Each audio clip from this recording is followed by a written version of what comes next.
Hello everyone, I'm Brian Helverson, Technical Agronomist with Rea Hybrids. My territory is South Dakota, and today I want to speak with you about some of our new XtendFlex varieties.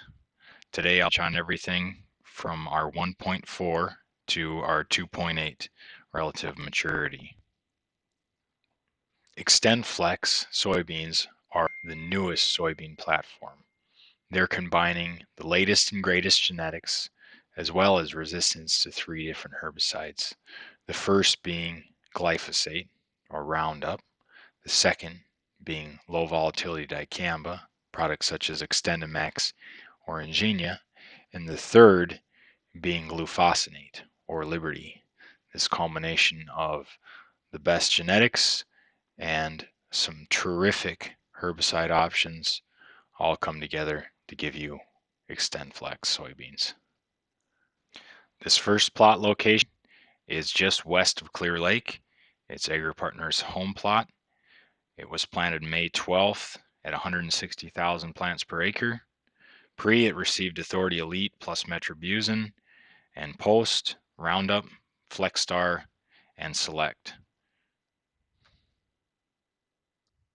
First variety I want to touch on today is R1441XF.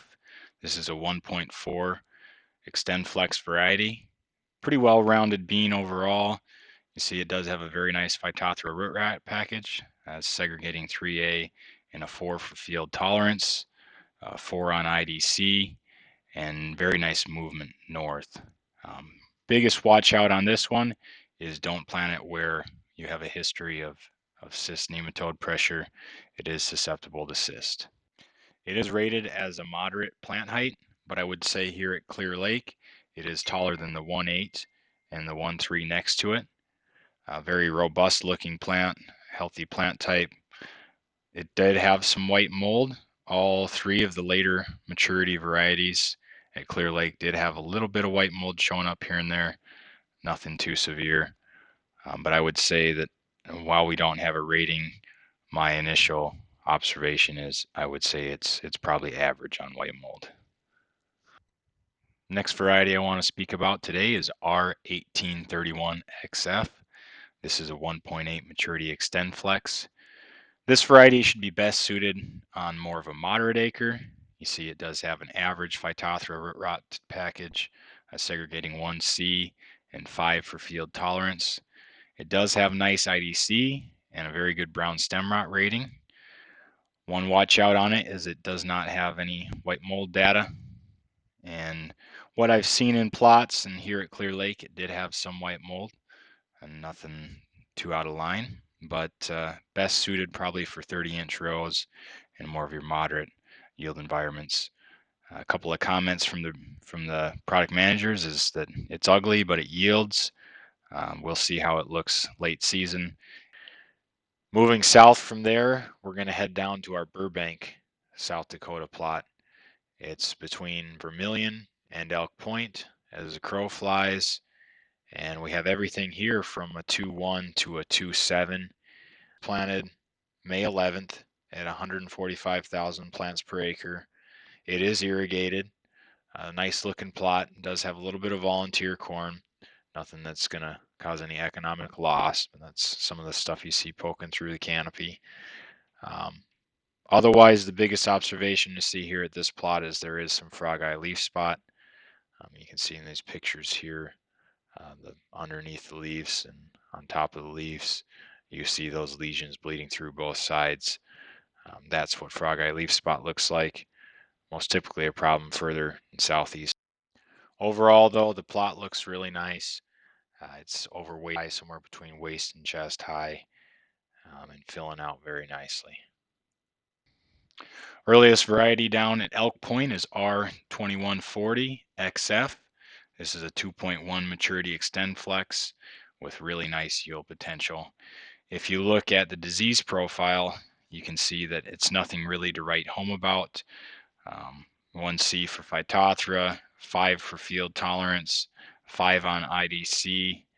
A couple watchouts I would say is brown stem rot. It is rated a 6, and sudden death syndrome is a 5. Most places you can get away with that just fine, but you'll want to manage this one put this on acres that are rotated, put it on fields without a history of some of these common diseases, and go for some of that more top end yield. Moving up in maturity from there, we have the R2341 XF. This is a 2.3 XtendFlex. This one at Elk Point was the shortest one in the set, so you can see that plant type and the plant height ratings of being moderate are proving to be true. Very nice emergence and standability on this one, both rated a 1. Overall, this is going to be a very nice broadacre product. Has a very good disease package, rated a 4 for IDC, a 3 for brown stem rot, and 3 for southern stem canker. Also, comments and what we've seen in the field show that it does have some decent white mold tolerance. I would say the one watch out there is sudden death syndrome. We don't have a good rating for that yet. If you do have some high SDS pressure acres, keep this one off that for this first year until we know exactly how it's going to be. Otherwise, the Phytophthora root rot package is a bit underwhelming. I'd say it's average. It has a 1C rating for the gene and a 5 for the field tolerance. Next up is 2531 XF, right in the middle of the group 2s. This is looking like it's going to be a lead product for us. Very nice yield results last year. Limited number of looks, but where we did have it against 2518, it was a couple bushels better. So that's very promising. Overall, a good disease package, 4 on brown stem rot, 3 on stem canker. We are missing a couple of ratings. We don't have a set rating for white mold, and we don't have a set rating for sudden syndrome. Not looking like they're going to be anything horrendous, but be aware of that. Phytophthora root rot is rated a 6 with the 1C gene, so a bit below average. I would avoid heavy Phytophthora root rot acres. Otherwise, not too bad of a disease package. Biggest thing on this, though, is yield. Decent agronomics on it as well. Be one to definitely take a hard look at it. R2731 XF is the next one down the line. This is a 2.7 XtendFlex. Overall, its performance is really pretty close to what we have in the lineup now, which is nice to see. It's coming from a solid line. A couple of watch outs would be the disease ratings that are missing. The disease ratings that we do have, we know we have Phytophthora root rot field tolerance of a 5 with the 1C gene. We have a 5 for IDC. We have a 3 for brown stem rot, and we have a 3 for stem canker. So a couple of pretty nice ratings and a couple of moderate ratings. The one watch out here on this one here is that we don't have white mold ratings and we don't have sudden death syndrome. Where we did have it last year in Michigan with heavy white mold pressure, it did seem to hold up pretty well. So I would guess that that white mold rating is going to be a bit above average. Rounding out the group here and the plot is our R2859 XF. This is a 2.8 maturity XtendFlex. Overall, this is a good offer with a very nice Phytophthora root rot package. 3A for the gene, 4 for field tolerance, so well above average. 4 on IDC, very good there. A couple of watch outs though is it does not have a rating for white mold, and the brown stem rot rating is rated a 6, so that is below average. I would keep this one on rotated ground with a good cropping rotation, and I would have a preference towards tillage in this situation with this variety. Otherwise, looks like a nice product for the maturity group to round out the set.